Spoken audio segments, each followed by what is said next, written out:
Reports from May 24th suggest that Seungri is gathering funds to set up a new nightclub in Cambodia. That is quite a bold move, as in recent days, Seungri has been a hot topic on social media after the British outlet BBC did a full documentary about Burning Sun, where Seungri was exposed of physically harassing a girl and demanding respect from a lady merely because he is a member of Big Bang. So why Cambodia? That's because in South Korea, almost everyone has boycotted him, and he also stood almost no change in the entertainment industry. So, doing business in a foreign developing country is probably the best option.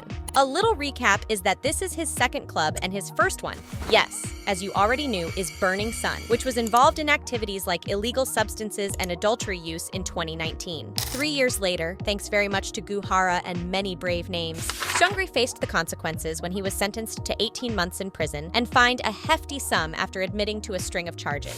He was released from prison in February last year. To top it off, a recent BBC documentary has put the Burning Sun scandal under the microscope again, digging into the grim details and reigniting public anger towards Seungri. The documentary has sparked fresh discussions across Asian social media, making Seungri a central topic of criticism once more. There's also talk about a visit Seungri made to Cambodia where he performed Bang Bang Bang, and even going as far as to promise to bring G-Dragon over to the country, which confused and upset fans. The Big Bang fan community hopes that Seungri will not mention the group to avoid affecting the remaining members. But not just Seungri wanted to make a comeback.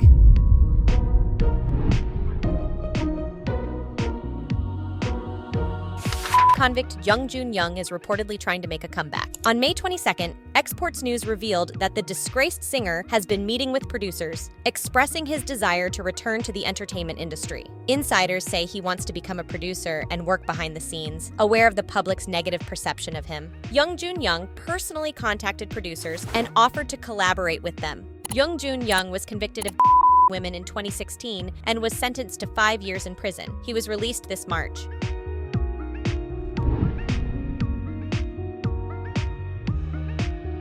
BBC's documentary about Burning Sun has brought back the traumatizing Burning Sun scandal. But first, let's talk about how the documentary also spotlighted the late singer Goo Hara's role in exposing the scandal. Goo Hara was instrumental in aiding journalist Kang Kyung-yoon to uncover the depth of the corruption and abuse. It was revealed that she persuaded Choi Jong-hoon to divulge crucial details, which significantly aided the investigation. Had it not been for her courage and determination to chase this scandal down to the root, no one would have known how terrible Seungri and his peers at Burning Sun have dirted the life of countless ladies.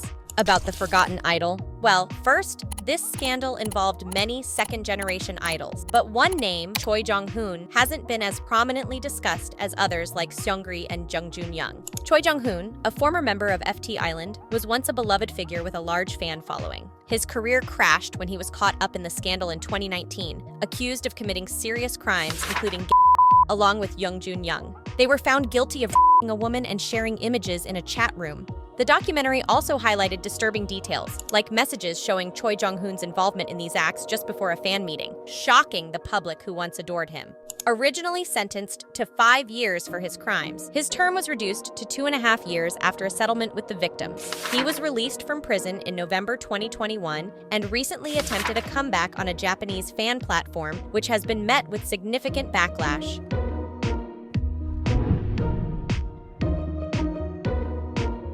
The BBC recently made a public apology and corrected parts of its Burning Sun documentary after admitting to errors concerning allegations against Korean broadcast company KBS. The documentary, which had caused a stir since its airing on May 19th, initially claimed that a KBS lawyer had pressured one of Jung Joon-young's victims to drop her charges against him. However, the BBC has now recognized that this claim was incorrect. KBS responded with an official statement on May 22nd, explaining that the BBC had issued a formal apology earlier that day. They clarified that the legal advice given to Jung Joon-young's ex-girlfriend, who had sued him in 2016 for illegally filming her, did not come from a KBS lawyer. Instead, it came from her own independent counsel.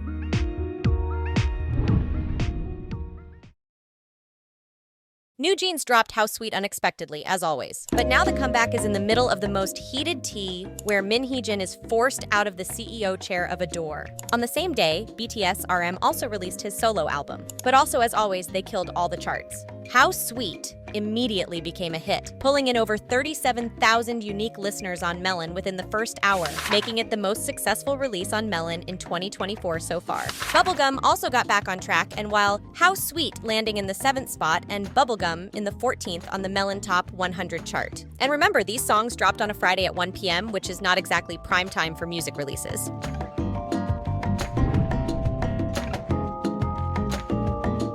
But not everything was perfect for NewJeans. Just hours after How Sweet was released, a video popped up online claiming that How Sweet sounded a lot like 2 other songs, Summer Love by Midnight Fusic and Fuely by Karen Sita. The video not only highlighted similarities between the songs, but also pointed out that Min Hee-jin, who's been vocal about plagiarism issues involving groups like illit, might be facing a similar issue now. This accusation came so quickly after the song's release that it made people wonder if HYBE was somehow involved in trying to undermine NewJeans' new release. Netizens quickly picked up on this, and some argued that if NewJeans did copy, then the 2 compared songs must have copied each other too, because they all sound similar. So what do you think?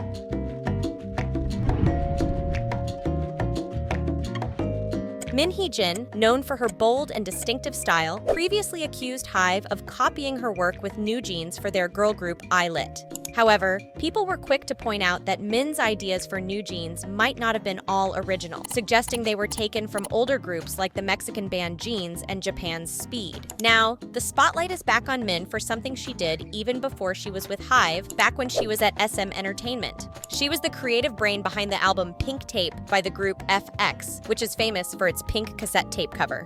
But recently, a post on Nate Pan noted that FX's Pink Tape album cover looks a lot like the cover for an EP called Anomaly by an artist named Pink Tape, which came out a year earlier in 2012. This controversy has grown because Min Hee-jin herself has been vocal about plagiarism issues with illit, which makes her previous work a target for scrutiny. Now many are calling her out, saying she might have sparked this backlash by pointing fingers first.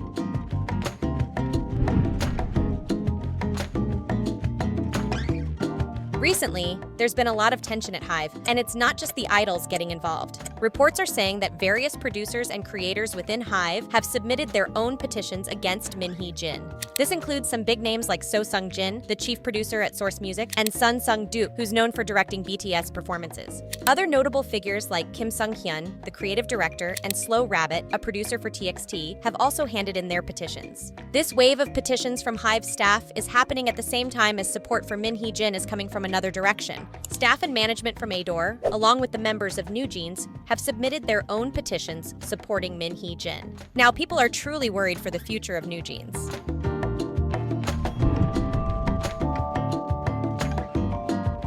On May 21st, reports surfaced that the Korean creative content agency is looking into accusations that BTS manipulated music charts. This isn't the first time BTS has faced such allegations. They were cleared of similar charges back in 2017. But now the spotlight is also on TOUS. Since their debut, TOUS has surprised everyone with their quick rise on the Korean music charts with their song Plot Twist, but they didn't get many views on their music video. Then, even their album sales were unusually high for a group that barely anyone knew about. And surprisingly, some claimed they have found out how TOUS self-exposed this manipulation, with their first comeback this June since the teaser only got 80,000 views in the first 11 hours and 120,000 views by the end of the first day. 2 days later, it reached around 166,000 views. For a group that has achieved such high chart rankings, these numbers seem low to many people, fueling further speculation of chart manipulation.